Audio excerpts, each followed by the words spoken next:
Graça e paz, meus queridos, boa noite a todos. Para mim é uma grande alegria estar aqui para ministrar mais uma vez, esses temas tão importantes, tão necessários para a nossa vida, como bem disse o nosso pastor Wellington. Chegamos na sétima ministração, sétimo fundamento da salvação. Amém? Então, esse é um fundamento que eu acho que é de interesse geral saber direito, porque tem tudo a ver com o nosso interesse, tem tudo a ver com a nossa vida, tem tudo a ver com aquilo que Jesus deseja fazer por nós, com aquilo que Ele já tem feito por nós. Amém? Glórias a Deus. Queria abrir com vocês, para a gente meditar, na Epístola de Paulo a Tito. Epístola de Paulo a Tito. No capítulo de número 3, versículos de 3 a 8. Jesus, certa vez, falando com os discípulos, ele disse algo parecido com isso, não exatamente assim, mas ele disse: aquele que quer servir a Deus, aquele que quer adorar ao Senhor, aquele que quer verdadeiramente ter uma vida relevante, uma vida abençoada na presença de Deus, conhecerá sobre a doutrina. É necessário que conheçamos sobre a doutrina. O que nós cremos é importante. Não é a única coisa que importa, mas é importante. Amém? Glórias a Deus. Capítulo 3 aí de Tito, a partir do versículo 3, o texto nos diz assim: houve tempo em que nós também éramos insensatos e desobedientes. Vivíamos enganados e escravizados por toda espécie de paixões e prazeres. Vivíamos na maldade e na inveja, sendo detestáveis e odiando-nos uns aos outros. Mas quando se manifestaram a bondade e o amor pelos homens da parte de Deus, nosso Salvador, não por causa de atos de justiça por nós praticados, mas devido à sua misericórdia, Ele nos salvou pelo lavar regenerador e renovador do Espírito Santo, que Ele derramou sobre nós generosamente, por meio de Jesus Cristo, nosso Salvador. E Ele o fez, a fim de que, justificados por sua graça, nos tornemos seus herdeiros, tendo a esperança da vida eterna. Fiel é esta palavra, e quero que você afirme categoricamente essas coisas, para que os que creem em Deus se empenhem na prática de boas obras. Tais coisas são excelentes e úteis aos homens. Amém? Feche seus olhos por mais um breve momento. Pai Santo e querido, a Tua palavra foi lida, Teu servo já orou, e eu te peço, ó Pai Santo, apenas corrobora para as nossas mentes e os nossos corações, ó Papai, o Teu propósito de reavivar em nossa mente, de reavivar em nosso entendimento, de reavivar no nosso espírito, Senhor, essas verdades e essas promessas, ó Pai Santo, eternas, poderosas, ó Papai, e gratificantes que derivam, Senhor, do Teu plano de salvação.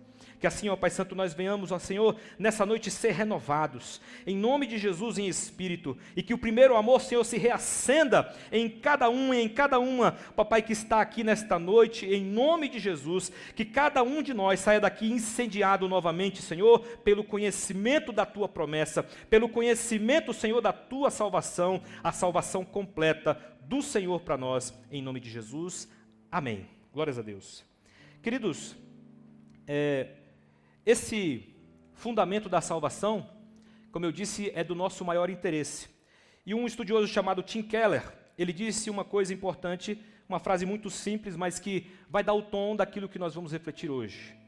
A salvação é um presente, não uma conquista. Aleluia. Amém? Salvação é um presente, não uma conquista sua ou minha. Nós, na verdade, não temos muito a dar em troca dos benefícios que Deus nos tem dado. Nós somos abençoados? Somos.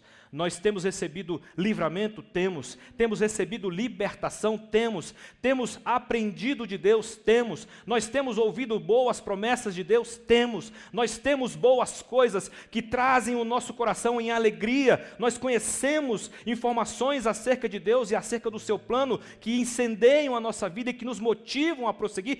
Temos. Mas nada disso tem a ver conosco.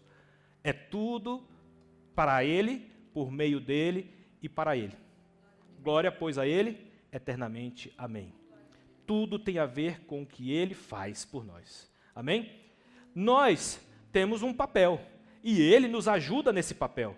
Mas esse papel também, como eu disse aqui, como eu sugeri pela frase que eu acabei de dizer, nós dependemos completamente da ajuda dele em todo o tempo. E esse texto ele nos faz aqui, esse texto é ótimo porque a epístola de Tito é uma epístola pequena. Muitas vezes esse texto do capítulo 3 de Tito, ele é pouco citado, é pouco observado, pouco percebido, com essa profundidade que em poucos versículos ele consegue condensar sobre o plano de salvação. E ele me chamou a atenção já há algum tempo, e eu sempre o uso para fazer uma síntese daquilo que eu quero falar quando falo desse assunto, desse tema da salvação. Existem outros textos na Bíblia, como Romanos, como Efésios, Gálatas, que falam muito mais, com muito mais profundidade e detalhamento sobre a realidade da salvação. Mas esse texto de Tito, ele é especial porque ele condensa em 5 versículos uma verdade suprema, uma verdade abundante de revelação divina para a nossa vida. Amém? Então, a primeira coisa que eu queria recapitular com os irmãos aqui sobre o que esse texto nos fala é justamente o primeiro versículo que a gente leu, o versículo 3, porque ele nos informa categoricamente, nos informa contundentemente que nós já fomos pecadores. Nenhum de nós que está aqui hoje deixou de ser pecador um dia. Né?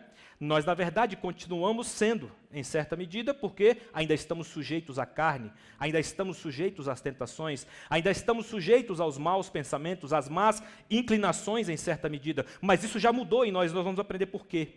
Amém? Isso já começou a ser mudado em nós vamos entender o que Deus está fazendo.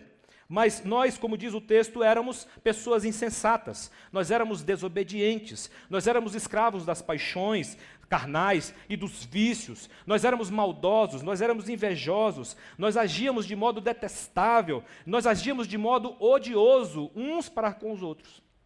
Quando nós não tínhamos Cristo, nós fazíamos o mal com muita facilidade. Hoje, a nossa consciência nos acusa quando nós fazemos alguma coisa que não devemos. Quando não fazemos uma coisa que agrada a Deus, ou fazemos objetivamente uma coisa que conscientemente sabemos que desagrada ao Senhor, isso nos acusa na hora. E nós somos chamados à responsabilidade para reconciliar a nossa vida com o Senhor. Amém? Mas veja que o texto ele ressalta com clareza que nós todos, um dia, fomos pessoas perdidas, fomos pessoas deformadas, fomos pessoas estranhas a Deus. E aqui o texto, eu vou corroborar com um texto de Romanos, que diz, lá em Romanos 3:23, é muito conhecido da maioria de nós aqui, pois todos pecaram e carecem da glória de Deus, na tradução da NAA, Nova Almeida Atualizada. Mas a NVI, a ACF, a Almeida Revista e Corrigida também, ele coloca a expressão estão destituídos, ou destituídos estão, dependendo da tradução, tem uma ordem diferente. Mas estão destituídos significa estão desprovidos. Estão privados, estão banidos da glória de Deus. Essa é a situação concreta. E tem uma outra tradução, a Bíblia Judaica Completa, que traz a seguinte definição, né? Traz uma frase maior para dar o conceito daquilo que é traduzido por carecem. Não são capazes de merecer a glória de Deus. Amém? Essa tradução ela fala forte, né? Nenhum de nós é capaz de merecer a graça. Nenhum de nós é capaz de merecer a bênção de Deus. Nenhum de nós é capaz de merecer estar junto a Ele. Nenhum de nós é capaz de merecer a sua companhia, a sua convivência. Mas Ele nos amou. Amém? E a salvação diz respeito a isso.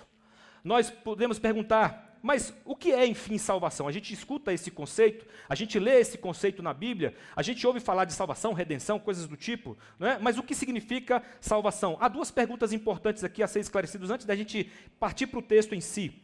Nós somos salvos do quê? É a primeira pergunta importante, né? O termo bíblico salvação, ele deriva do grego soteria, que significa basicamente ser salvo, significa basicamente resgate, remédio, cura, no sentido de ter saúde plena, libertação, redenção.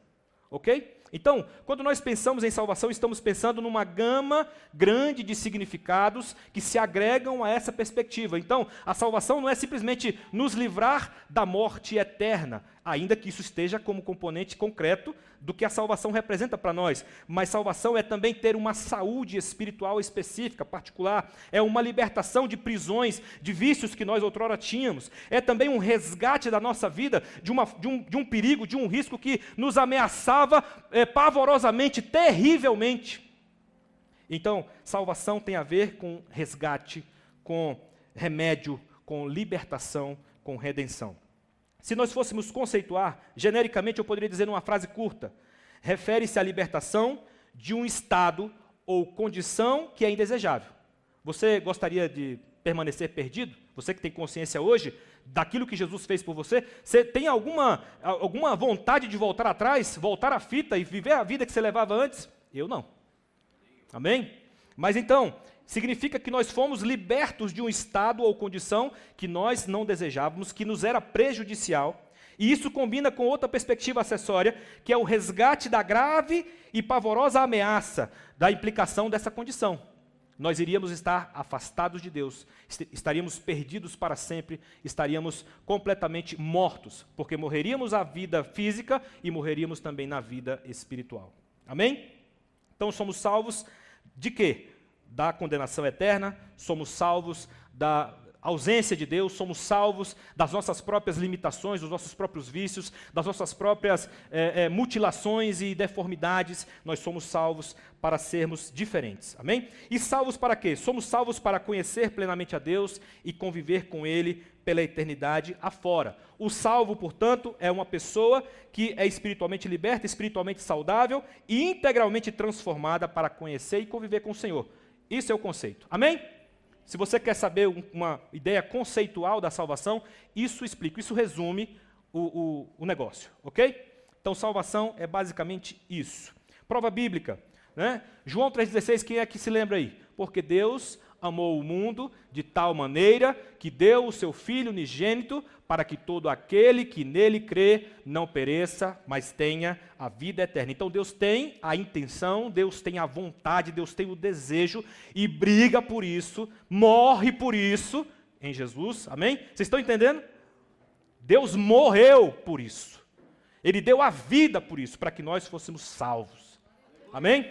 Então, você deve lembrar também daquela frase de Romanos 1,16 que diz: pois eu não me envergonho do Evangelho, porque é o poder de Deus para a salvação de todo aquele que crê. Amém? Então, se você crê nisso, me acompanhe aqui, porque esse texto vai falar para nós alguns detalhes importantes sobre como isso funciona, como isso acontece, o que implica nós sermos alvo desse amor dirigido de Deus a nós. Amém? Primeira coisa que esse texto nos ensina de maneira muito clara, cristalina, está no versículo 4, que ele nos diz assim: mas quando se manifestaram a bondade e o amor pelos homens da parte de Deus, nosso Salvador. Essa cláusula do versículo 4 nos fala que a salvação é motivada por bondade e amor de Deus. Puramente, tá? Simplesmente. É simples assim. Salvação é amor de Deus demonstrado, é amor de Deus ministrado, é amor de Deus operado, é amor de Deus empoderado, é amor de Deus trazendo consequências sobre as nossas vidas. É isso, pura e simplesmente. Amor. Salvação é amor de Deus. Amém? Porque Deus amou o mundo de tal maneira que deu o seu Filho unigênito, para que todo aquele que nele crê não pereça, mas tenha a vida eterna. O plano da salvação para a humanidade reflete essa bondade. Efésios 1,6 nos diz o seguinte: para louvor da glória da sua graça, que ele nos concedeu gratuitamente no amado. Amém? Então perceba que Deus, por amor, gratuitamente, ele nos concedeu essa bênção, nos concedeu esse privilégio, nos concedeu esse benefício de sermos salvos. É por isso que Billy Graham diz: a salvação é a maior obra de Deus, realizada pelo seu amor, mediante a fé em Jesus. Amém? A maior obra que Deus realiza é a salvação. Lembra que, certa feita, lembrei aqui de uma coisa importante para ilustrar. Jesus ele estava conversando com os discípulos sobre João. Né? João tinha feito uma pergunta para Jesus, Jesus responde a pergunta e depois ele diz assim, olha, entre os nascidos de mulher, ninguém é maior do que João. Jesus estava reconhecendo que o dom profético que operou na vida de João, Jesus estava reconhecendo que a disposição de João se entregar, lembra daquele cântico que a gente canta aqui, né? A minha vida, eu estou perdendo, né? Dia a dia a minha vida, né? E eu perco isso de bom grado, né? É Ele, né? É Ele. Ele vem para me salvar, então eu deixo a minha vida aqui, eu entrego a minha vida de bom grado para que Ele faça o que quiser em mim. Amém? Porque a salvação é a maior obra realizada pelo Senhor em nós. E João, ele tinha consciência de quem era Jesus. E aí quando Jesus ele termina de falar de João, ele elogia João, e aí ele diz assim, mas o menor, né, no reino de Deus é maior do que ele. João, entre os nascidos de mulher, é o maior que já existiu. Vocês estão entendendo o que Jesus está dizendo? Ele disse isso daquele homem. Entre os nascidos de mulher, ou seja, no estado natural da vida, não houve nenhum homem maior do que João, na opinião de Jesus. Mas no reino de Deus, quem é o menor é maior do que ele. Por quê? Porque recebe esse amor da salvação. Amém? Recebe esse amor gratuito, esse amor efusivo, esse amor incomensurável, incompreensível até em alguns casos, mas que é um amor que nos abençoa, que nos ganha, que nos guarda. Amém? Bendito seja o nome do Senhor. A segunda coisa que esse texto também nos ensina de maneira muito clara, está no versículo 5, a primeira parte, a primeira cláusula aí do versículo 5, diz assim, não por causa de atos de justiça por nós praticados, mas devido à sua misericórdia. Amém? Vou repetir, não por causa de atos de justiça por nós praticados, mas devido à sua misericórdia. E o que isso nos ensina? A salvação não se baseia em quaisquer ações ou atributos que nós tenhamos. Você é rico? Seu dinheiro não vale nada. Você é inteligente? Sua inteligência não vale nada. Você é moralmente reto? Você é uma pessoa de moralidade estribada? Isso também não te beneficia, necessariamente. Você é uma pessoa, digamos assim, tranquila, de bem com a vida, você não se preocupa muito com as coisas, você é uma pessoa, tipo, como se diz aí no mundo, zen. Nem por isso você deixa de estar perdido e de ser um pecador como qualquer outro. Então a nossa condição diante de Deus é uma condição que nós estamos entregues ao pecado.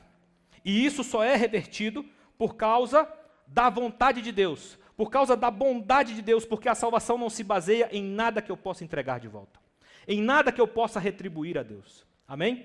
É importante ressaltar isso porque nada que temos a oferecer para o Senhor, justamente por isso, nada que a gente faça nessa vida vai fazer de nós merecedores disso. Por mais que nós façamos para Deus, ao longo da nossa vida, nós permaneceremos devedores.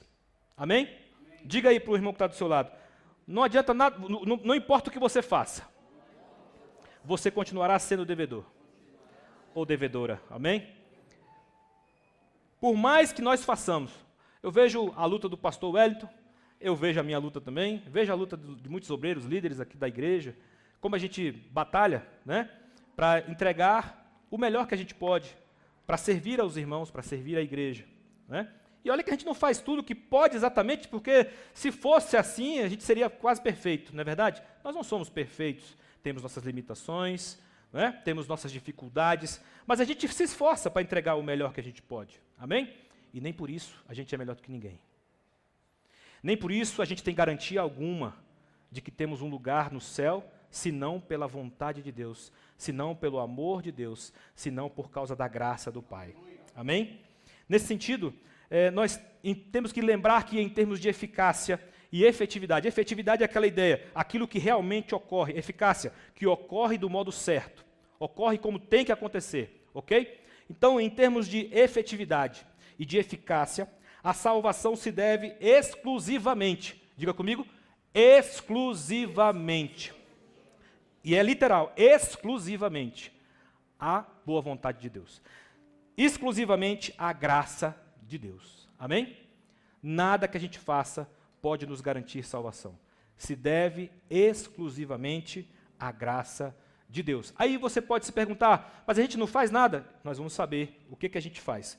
Né? O mínimo, o pequenininho de salvação se deve, portanto, à ação do poder de Deus em nós. Amém? Amém. A salvação é a ação do poder de Deus em nós. Não é nosso, não vem de nós. Quando você está se esforçando para orar mais, quando você está se esforçando lá no seu dia a dia, para você ler mais um pouco a Bíblia, para você meditar mais na palavra, quando você se esforça para jejuar, para buscar se consagrar a Deus, saiba, o Espírito Santo está te mobilizando. Você não está sabendo não, você não está consciente dos movimentos do Espírito o tempo todo, mas Ele está te mobilizando, é Ele que está te insuflando, é Ele que está te movimentando. Não é você sozinho. Você faz porque Ele te mobilizou, Ele te dá uma consciência, Ele te dá um despertamento, Ele te dá uma motivação, e aí você atende à voz do Espírito.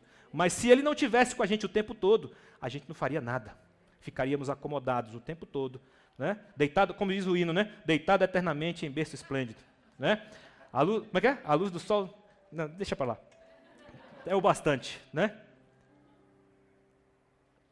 Então, meus queridos, até aqui, vocês estão entendendo direito? Amém. Filipenses 2,13 diz assim, porque Deus é o que opera em vós, tanto o querer, como o efetuar, segundo a sua boa vontade. Deus opera em nós. Deus mobiliza em nós, Deus insufla em nós, Deus desperta vontade em nós, segundo a sua boa vontade. Não vem de nós. Amém? Terceira lição que esse texto nos dá, de maneira clara e simples, está nos versículos, a segunda parte do versículo 5 e o versículo 6 combinados aí, que diz assim, Ele nos salvou pelo lavar regenerador e renovador do Espírito Santo, que Ele derramou sobre nós generosamente por meio de Jesus Cristo, nosso Salvador. Vamos entender isso. Ele nos salvou pelo lavar regenerador e renovador do Espírito Santo. E Ele derramou sobre nós generosamente por meio de Jesus Cristo, nosso Salvador. Aqui a primeira coisa que a gente precisa entender é que a regeneração ela é um ato de Deus em nós. Nós nascemos de novo. Lá no grego, a palavra que está associada com esse conceito é palingenesia. É nascer por cima de outra coisa. Nascer desde outra coisa. Nascer diante de uma coisa que já existia, ela foi completamente restaurada, completamente renovada, completamente revivificada. Essa é a perspectiva que está lá. Quando Jesus conversa com Nicodemos, lá em João 3, é justamente isso que implica que Jesus diz para Nicodemos, é necessário nascer de novo. Nascer novamente. Amém? Então, esse conceito diz respeito à ação que Deus realiza em nós. Nós fomos salvos, como diz o texto, pelo lavar regenerador e renovador do Espírito Santo em nós. Amém? Então, lavar que regenera, que revivifica, que faz renascer, que nasce de novo, que constrói de novo, constrói tudo do zero, sei lá, né? Ou talvez a partir do que já está ali, mas Deus faz tudo ficar novo. Igual o vale de ossos secos, quando Ezequiel tem aquela profecia, tinha um vale de ossos secos, sequíssimos, e ele dá a palavra e os ossos começam a criar músculo, começam a criar tendão, começam a criar pele, enfim, e vira um grande exército. E eles estavam parados, mas aí o Espírito sopra de novo e eles ganham vida. Amém? É essa a perspectiva. Imagina você, a sua vida como um vale de ossos secos. A sua vida como ossos ressequidos que estavam perdidos, estavam mortos, estavam completamente sem vida. E aí o Espírito Santo vem, porque Jesus derrama sobre a sua vida o Espírito Santo, e o Espírito Santo vem e renova tudo, refaz tudo do zero. Né? Recompõe tendões, músculos, ossos, pele, tudo. E aí você volta à vida. No sentido espiritual, essa profecia de Ezequiel é uma metáfora do que acontece conosco. Amém? Esse lavar regenerador, esse novo nascimento tem a ver com isso. E ele nos renova.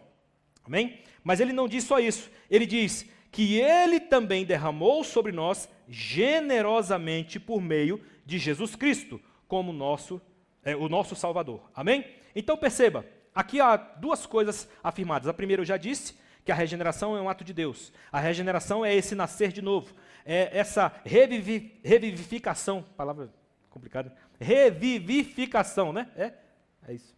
Da nossa vida em Deus. Amém? Mas ele diz também que ele derramou sobre nós generosamente por meio de Jesus. E aqui tem uma coisa importante a ser esclarecida.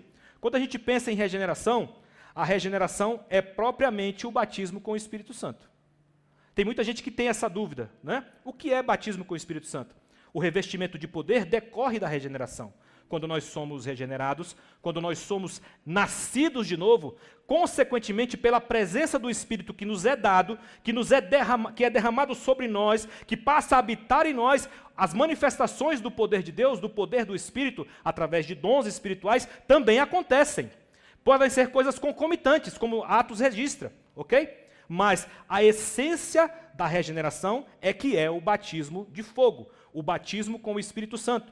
Se a gente lembrar bem, João, ele diz com clareza, aquele sobre quem você viu, João Batista, tá? João Batista.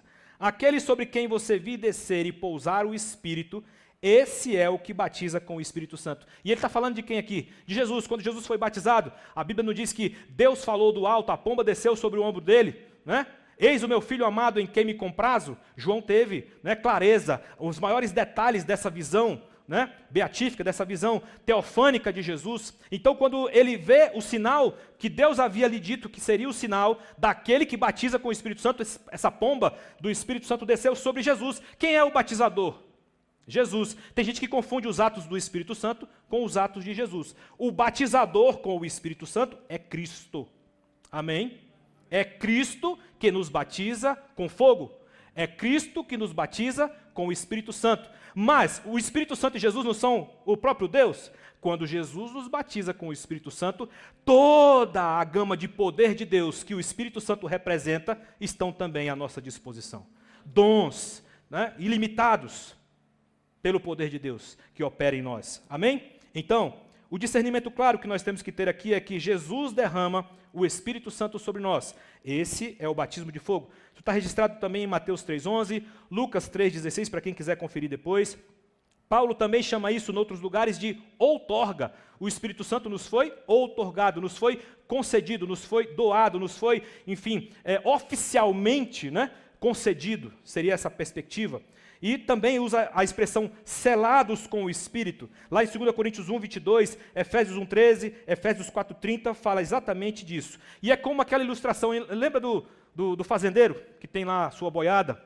Para que ele possa dizer ou ter garantia de que um boi que faz parte do curral dele não se perca, ele marca o boi com um selo, não é? Um selo quente, a ferro quente. Vocês lembram disso? Isso é até cruel de pensar, mas a perspectiva é parecida. É como se nós fôssemos queimados com o selo de Deus, né? Nós somos lavados, somos renovados e Deus coloca uma marca sobre nós. E qual é essa marca? A presença do Espírito Santo. Amém? O Espírito Santo passa a habitar em nós. E isso é o selo de Deus. Essa é a outorga de poder que nós recebemos. E é por isso que nós não fraquejamos. É por isso que nós somos instados a operar a nossa salvação. Porque o Espírito Santo está conosco. Amém? Glória a Deus. Diga glória a Deus. Diga aleluia. Louve ao Senhor por causa disso. Amém? Isso é maravilhoso, isso é poderoso demais, irmãos. Amém? Glória a Deus. Uma teologia bem clara, bem simples sobre isso, é que o batismo de fogo é fundamentalmente regeneração e que isso pavimenta, inclusive, os dons do Espírito e o fruto do Espírito. Amém? Quando nós recebemos o Espírito Santo pelo derramar de Jesus, o Espírito Santo habitando em nós, desencadeia o processo de habilitação de dons, da capacitação com dons, capacitação com talentos, habilidades, competências que nós nem sonhávamos ter. E ele também nos completa, nos dando um caráter e um foco diferente do que nós tínhamos outrora. Ele nos dá disposição interior, disposição íntima para a gente buscar a face dele, para a gente se consagrar a ele, para a gente estar junto dele, se aproximar dele intencionalmente. Amém? É ele que nos capacita para isso. E ao nos capacitar dessa maneira, ao nos dar dons, ele também pavimenta o caminho para que no futuro, para que em bom tempo da nossa vida, da nossa caminhada cristã, o fruto do Espírito apareça em nós. Amém? Porque a meta final não é que a gente fique do mesmo jeito que começou, mas que a gente tenha o fruto do Espírito, resplandecendo para a glória de Deus em nossas vidas. E nós vamos entender mais ainda por quê. Amém? Quarta coisa, penúltima, tá? Só tem 5 para a gente aprender aqui. Mas a quarta coisa que esse texto nos ensina é que, está lá no versículo 7 que diz assim: e ele o fez, a fim de que, justificados por sua graça, nos tornemos seus herdeiros, tendo a esperança da vida eterna. Amém? Ele o fez a fim de que, justificados por sua graça, nos tornemos seus herdeiros, tendo a esperança da vida eterna. Queridos, nós somos justificados por meio da fé. Esse texto nos ensina exatamente que a regeneração desencadeada, ela é desencadeada pela nossa confiança de fé na graça de Deus, no amor de Deus, na promessa de Deus feita em Cristo. Amém? E uma vez que a gente atende de maneira positiva, com fé, nessa promessa de Deus, nós somos justificados aos seus olhos, porque nós acolhemos a bênção, o mérito que não é nosso, mas de Cristo. Cristo imputa em nós uma justiça que nós não tínhamos. Ele nos dá uma justiça que não era nossa, mas que nós passamos a ostentar diante de Deus por causa de Cristo. Amém? Então, nós passamos a ter assim, um motivo. Claro, eu estou falando aqui só ilustrativamente, tá? Você pode bater no peito assim: eu sou justificado. Eu não sou mais um perdido lá fora, eu sou justificado. Glória ao teu nome, Senhor. Sabe? Ilustrativamente, é só uma brincadeirinha, tá? Você pode dizer, bater no peito, dizer assim, não com arrogância, não com vaidade, mas com humildade dizer: eu sou justificado. Eu fui tornado justo, ainda que eu não merecesse, ainda que eu não tivesse mérito, eu fui tornado justo, porque Jesus me lavou, Jesus me regenerou, Jesus me deu sua graça. Amém? Então, nós somos justificados mediante essa confiança de fé no Messias. E uma das maiores crenças históricas dos evangélicos é justamente essa, de que nós somos justificados pela fé, não por obras. Amém? Existe uma distinção entre o papel das obras e o papel da fé nessa questão. É por isso que alguns até, por exemplo, polemizam se Tiago e Paulo estavam discordando, né? Na verdade, eles não discordaram. Paulo estava ressaltando a fé em relação ao antes de nós sermos salvos, em relação ao momento anterior da salvação. Para que a salvação seja desencadeada, nós precisamos da fé, que é ajudada por Deus para poder compreender o plano de salvação e atender positivamente a esse chamado da promessa. Amém? Então nós somos capacitados por Deus com essa fé. E essa fé não depende de obras, não depende de nossos méritos, depende apenas da graça de Deus. Vocês entenderam isso? Agora, Tiago, quando fala sobre a fé, ele diz, tem uma frase categórica, que ele diz: mostra-me a tua fé sem obras, que eu te mostrarei a minha fé pelas minhas obras. Do que ele está falando? Ele está falando da vida regenerada. Lembra do que eu falei agora há pouco? Que quando nós somos regenerados, nós somos capacitados com dons, habilidades que nós não tínhamos, com uma força interior que nós não tínhamos. Nós somos, agora, há uma pavimentação do nosso caminho, da nossa peregrinação espiritual, para que o fruto do Espírito apareça em nós. É exatamente isso que acontece. E Tiago está falando disso, da fé que é demonstração ou que é evidência de uma vida regenerada. Amém? Então, Paulo fala da fé antes de nós sermos salvos. Tiago fala da fé depois que nós já fomos salvos. Eles não estão discordando, eles só estão falando de momentos diferentes do que a fé representa na nossa vida. Amém? Então, a fé que é regenerada, a fé de uma pessoa que é salva, ela vai ter boas obras. Ela vai manifestar as evidências de um caráter transformado por Cristo. Amém? Mas antes de nós sermos transformados, o que acontece? Nós éramos perdidos. E como é que nós deixamos de ser perdidos? Pela graça de Deus, que move o nosso coração, para que nós tenhamos fé. E a fé que nós geramos, a fé que nós demonstramos diante de Deus, a graça de Deus nos inunda, Jesus derrama o Espírito, nos regenera, nos renova e nos faz nova criatura. Amém? Então, nós somos nova criatura pela força de Deus, pelo poder de Deus. Quando nós lemos lá em Romanos 5, 1 e 2, e o versículo 5 também complementa, 1 e 2 diz assim, de Romanos 5, justificados, pois, mediante a fé, temos paz com Deus, por meio do nosso Senhor Jesus Cristo, pelo qual obtivemos também acesso, pela fé, a esta graça, na qual estamos firmes e nos gloriamos na esperança da glória de Deus. Amém? Então, nós recebemos todos esses benefícios pela fé. Amém? E a fé, ela simplesmente acolhe o chamado de Deus, ajudado por Deus. Se nós não fôssemos ajudados, nem a vontade de crer, nem o entendimento para crer nós teríamos. Mas Deus mobiliza o nosso entendimento, mobiliza o nosso íntimo, mobiliza a nossa vontade. Deus nos dá os meios, os instrumentos racionais, emocionais, espirituais, para a gente reagir à mensagem. E aí a gente ouvindo a mensagem, crendo na mensagem, recebemos a bênção. Amém? Lembra que Romanos 10 fala, a palavra está perto de ti, na tua boca e no teu coração. Quando você confessa Jesus, a salvação acontece. Porque a sua confissão já representa um assentimento concreto, um assentimento objetivo daquela graça que você compreendeu pela ação do Espírito na sua vida. Amém? E aí o versículo 5 vai dizer, ora, a esperança não nos deixa decepcionados, porque o amor de Deus é derramado em nosso coração pelo Espírito Santo que nos foi dado. Amém? Então nós somos novas criaturas, como diz 2 Coríntios 5,17, e assim se alguém está em Cristo, nova criatura é, as coisas antigas passaram e tudo se fez novo. Ou em outras traduções, como a NAA diz, eis que se fizeram novas. A Corrie ten Boom tem uma frase que dá o tom disso que nós acabamos de dizer nesse ponto. Ela diz assim, essa frase foi adaptada, porque no inglês talvez a tradução possa ser diferente, tá? Mas a versão mais difundida da frase dela está assim. A fé vê o invisível, crê no incrível e recebe o impossível. Amém? Isso aqui é muito citado, por exemplo, para motivar o coração das pessoas a crer em milagres, né? Mas eu quero dizer para você que isso aqui tem muito a ver com o maior milagre que Deus realiza em nós, que é a salvação. Quando Deus mobiliza o nosso coração, o nosso entendimento pelo seu Espírito, a gente vê o invisível. E aí a gente tem aquela noção, né? Convicção de fatos que você não vê, como diz Hebreus 11:1. Né? E aí quando nós temos fé, nós cremos no incrível. Né? E aí nós vemos que aquelas coisas que nós temos expectativa, mas ainda não estamos vendo, né? Já passa a fazer parte do nosso coração, do nosso entendimento, e a gente já toma posse antecipada disso, porque a gente sabe que Deus vai realizar. Não importa o tempo, não importa o meio, mas a gente crê que Deus fará, amém? E ela recebe o impossível, porque a fé simplesmente recebe o dom de Deus. A fé simplesmente acolhe a proposta, o plano. Olha, meu filho, meu plano da salvação é assim, ó.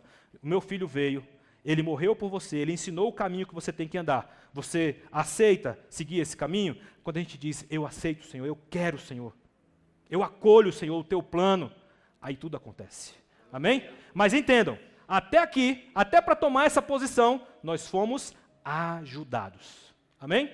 Até para chegar a ter consciência disso, até chegar a compreender, ter esse discernimento do que Deus está fazendo, do que Deus deseja para nós, nós somos ajudados pelo Senhor. Amém? E por fim, quinto lugar, esse texto também nos ensina, no versículo 8, fiel é esta palavra. E quero que você afirme categoricamente essas coisas, para que os que creem em Deus se empenhem na prática. Quero que você afirme categoricamente essas coisas, para que os que creem em Deus se empenhem. Diga comigo, se empenhem. Se empenhem. Se mobilizem. Tenham interesse. Tenham intencionalidade. Tenham desprendimento. Amém? Operem a salvação. Então, para que os que creem em Deus se empenhem na prática das boas obras. Qual é a desculpa que você pode dar para Deus se é o Espírito Santo que te mobiliza? Eu, volta e meia, sem vergonha, olho para o espelho, tu é um cabra sem vergonha, rapaz. Toma jeito. Toma jeito. O meu poder está dentro de você, eu ando com você o dia todo. Tu é que não quer mesmo, cara. Deixa de ser sem vergonha. Toma jeito. Como diz o nordestino, te ajeita, cabra. É a gente que toma decisões equivocadas, irmãos. Somos nós que fazemos escolhas. As escolhas são nossas, mas o Espírito Santo está nos dizendo o caminho o tempo todo. E somos nós que temos que nos empenhar para seguir o caminho. Para seguir o caminho com zelo. Seguir o caminho como devemos seguir. Amém? A proposta é simples. Ela não é tão complexa que a gente não consiga compreender e nem tão difícil que a gente não consiga trilhar, principalmente sabendo que é o Espírito Santo que nos capacita, é o Espírito Santo que nos mobiliza, é o Espírito Santo que gera poder em nós para que isso aconteça. Amém? Então, que a gente se mobilize, porque nós fomos criados para as boas obras. Amém? Nós fomos criados para isso, para glorificar a Deus com as boas obras. Efésios 2, 8 a 10, um texto clássico sobre salvação, diz assim: porque pela graça vocês são salvos, mediante a fé, e isso não vem de vocês, é dom de Deus, não vem de obras, para que ninguém se glorie, pois somos feitura dele, criados em Cristo Jesus para as boas obras, as quais Deus de antemão preparou para que andássemos nelas. Vocês percebem aqui também mais um resumo do que a gente acabou de falar aqui em todos os pontos, porque pela graça nós somos salvos, mediante a fé, e isso não vem de nós, é dom de Deus, é presente de Deus, não vem das obras para que ninguém se glorie, né? Mas nós somos feitura dele, criados em Cristo Jesus para as boas obras. Amém? Deus antecipadamente preparou essas boas obras para que nós andássemos nelas, andássemos cumprindo elas, andássemos realizando essas boas obras na nossa vida. Tito 2, de 11 a 14, também nos diz assim, eu vou ler rapidamente: porque a graça de Deus se manifestou trazendo salvação a todos. Ela nos educa para que, renegadas a impiedade e as paixões mundanas, vivamos nesse mundo de forma sensata, justa e piedosa, aguardando a bendita esperança e a manifestação da glória do nosso grande Deus e Salvador, Jesus Cristo.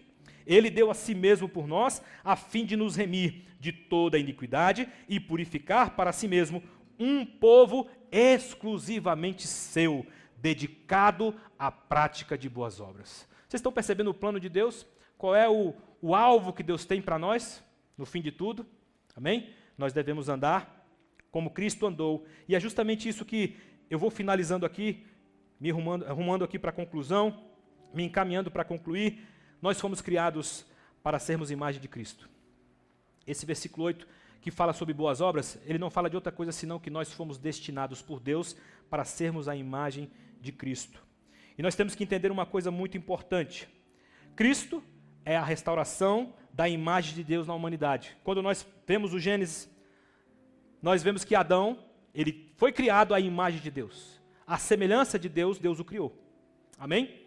E com o pecado, lá em Gênesis 3 que nós lemos, essa imagem de Deus foi deformada. Ela não foi completamente perdida, completamente, destruída, mas ela foi deformada de uma forma que o ser humano sozinho não é capaz de voltar-se a Deus de novo. Ele não é capaz de retornar para Deus espontaneamente. A deformidade foi tal que todos pecaram e ficaram destituídos da glória de Deus, como nós falamos no início. Amém? Mas Jesus, ele é o segundo Adão, como diz lá em Romanos, né? Ele, como segundo Adão, ele veio para cumprir a lei. Lembra de Mateus 5, 17? Não penseis que eu vim revogar a lei, os profetas. Eu não vim revogar, eu vim cumprir. Jesus veio cumprir toda a justiça. Jesus veio cumprir toda a santidade. Jesus veio ser o parâmetro de um verdadeiro ser humano, como Deus imaginava a vida de um verdadeiro ser humano. É por isso que ele se humilhou a si mesmo, tomou a forma de servo, a forma de um ser humano e se sujeitou à morte e morte de cruz, para que ele cumprisse cabalmente todo esse projeto. O projeto de Deus em Cristo é a restauração completa da verdadeira humanidade. Jesus é isso. Jesus é a restauração da verdadeira humanidade. Amém?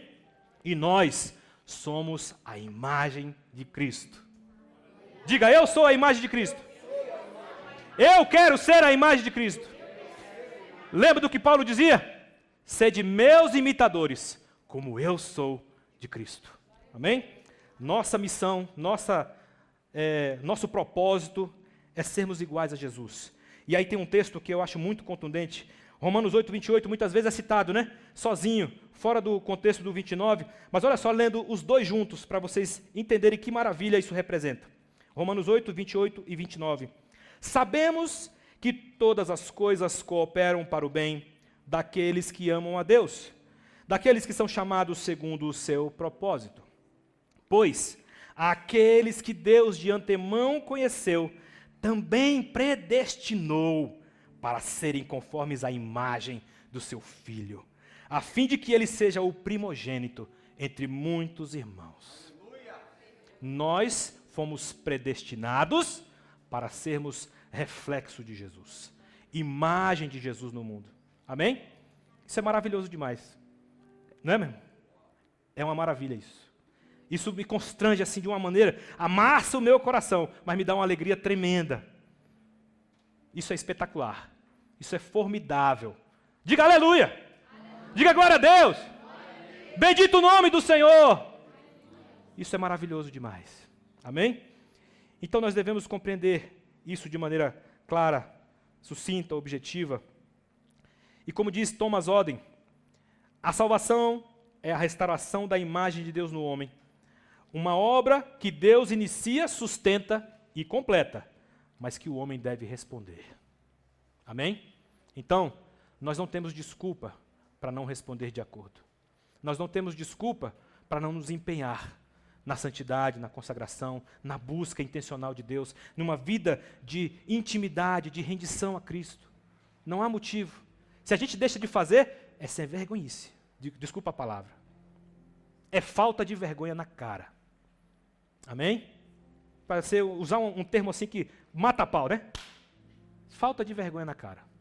Porque todos os meios, todo o poder, todo o amor já nos foi dado, irmãos. Nos foi dado. Isso é maravilhoso. Estou com vontade de chorar, mas não vou chorar não. Em conclusão, em suma, a salvação não é um ajustezinho moral superficial, né? Não é um comprometimento ético, humano, carnal que a gente tem, tá? No sentido objetivo. Não tem a ver com a frequência dos cultos ou o tanto de hora que você ora, não tem a ver com o número de capítulos da Bíblia que você lê por dia, quantos textos da devocional você leu, quanto você procura investigar o sentido do devocional que você leu hoje. Tudo isso é importante. Tudo isso é maravilhoso, mas não é isso que importa no final das contas. O que importa é o que está no teu coração. Como o teu coração está ardendo por essas coisas. Porque você anseia conhecê-lo.